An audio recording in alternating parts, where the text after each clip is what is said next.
जय महाराष्ट्र. आताच्या ताज्या या बातमीपत्रात तुमचं मनपूर्वक स्वागत आहे. शेती आणि राजकीय बातमीपत्रात आपण काही महत्त्वाच्या बातम्या बघणार आहोत. बातमीपत्रात सुरुवात करूया. वपकवरून शिवसेनेबद्दल भ्रम पसरवणे हे भाजपचे कारस्थान. शिवसेना नेते अरविंद सावंत यांनी भाजपाच्या भ्रमाचा भोपळा फोडला. त्यानंतर महत्त्वाची बातमी आहे. महापालिका निवडणूक ऑक्टोबर-नोव्हेंबर दरम्यान होण्याची दाट शक्यता. मनसे अध्यक्ष राज ठाकरे यांनी वर्तवले भाकीत. वरळीत पार पडला मनसेचा राज्यस्तरीय मेळावा. त्यानंतर बातमी आहे. शिवसेनेचा हंडा मोर्चा. पुण्यातील भवानीपेठ क्षेत्रीय कार्यालयावर भिरकावले हंडे. शहरप्रमुख संजय मोरे यांच्या नेतृत्वात काढला हंडा मोर्चा. त्यानंतर नागरिकांसाठी एक महत्त्वाची आणि चांगली गुड न्यूज आहे. पेट्रोल डिझेल स्वस्त होण्यासह कर सवलतीची शक्यता. आरोग्य सुविधा स्वस्त घरेही मिळणार घोषणा होण्याची शक्यता. त्यानंतर बातमी आहे. ईव्हीएम संदर्भात ईव्हीएम पडताळणीचे अर्ज मागे. प्रक्रिया थांबवली. 7 उमेदवारांची उच्च न्यायालयात रीट याचिका दाखल. विकेल ते पिकेल फॉर्म्युल्यावर भर. कृषी क्षेत्रातील आर्थिक सुधारणांसाठीच्या समितीचे कामकाज सुरू. पर्यायी पिकांचे धोरण तयार करणार. आता 2 कोटी मराठे मुंबईला जाणार. मनोज जरांगे पाटील यांचं सरकारला आव्हान. आता पुढे काय निर्णय घेतात याकडे लक्ष. शेतकऱ्यांचा 5 फेब्रुवारीला आत्मदहनाचा इशारा. नांदेड येथील समृद्धी महामार्गात गेलेल्या जमिनीला योग्य भाव मिळावा यासाठी शेतकऱ्यांनी आंदोलन सुरू केले आहे.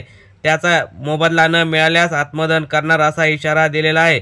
लाडकी बहीण किंवा निराधार योजनेचा दोघांपैकी एकच लाभ मिळणार. अनुदानासाठी स्वयं घोषणापत्र बंधनकारक. खंडणी उकळणाऱ्या मनसे पदाधिकाऱ्यास अटक. व्यापाऱ्याकडून महिना 20,000ची मागणी. खंडणी धमक्यांना कंटाळून शेवटी व्यापाऱ्यांनी तक्रार दाखल केली. वंदे भारत या महत्त्वाच्या ट्रेनवर वर्षभरात 741 वेळा दगडफेक झालेली आहे. त्यानंतर 11 जणांना अटकसुद्धा केली होती. नंतर बातमी आहे. योगींनी आम्हाला प्रयागराजला मारण्यासाठी बोलवलं आहे का? महाराष्ट्रातील संतप्त नागरिकांची भावना. कांदा लागवड वाढली. नाशिक विभागात गतवर्षीपेक्षा 90,000 हेक्टर अधिक क्षेत्र.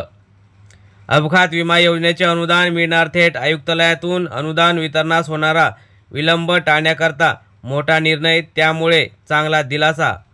मागेल त्याला कांदा योजना राबवणार. साठवणुकीचा प्रश्न मार्गी लावण्यासाठी दौंडसह जिल्ह्यातील शेतकऱ्यांची मागणी. अर्ज करण्याचे शेतकऱ्यांना आवाहन. अर्थसंकल्पातच ठरवा आयात निर्यातीची धोरण. शेतकरी उद्योगांची सरकारकडे मागणी.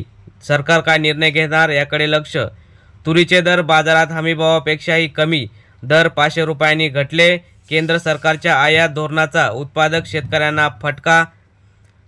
स्मार्ट प्रीपेड मीटरला जनआंदोलनाचा विरोध. पुणे जिल्ह्यात स्मार्ट प्रीपेड बसवण्याला जनआंदोलनाचा विरोध आहे. त्यामुळे अनेक आंदोलने निघतील असा अंदाज व्यक्त केला जात आहे.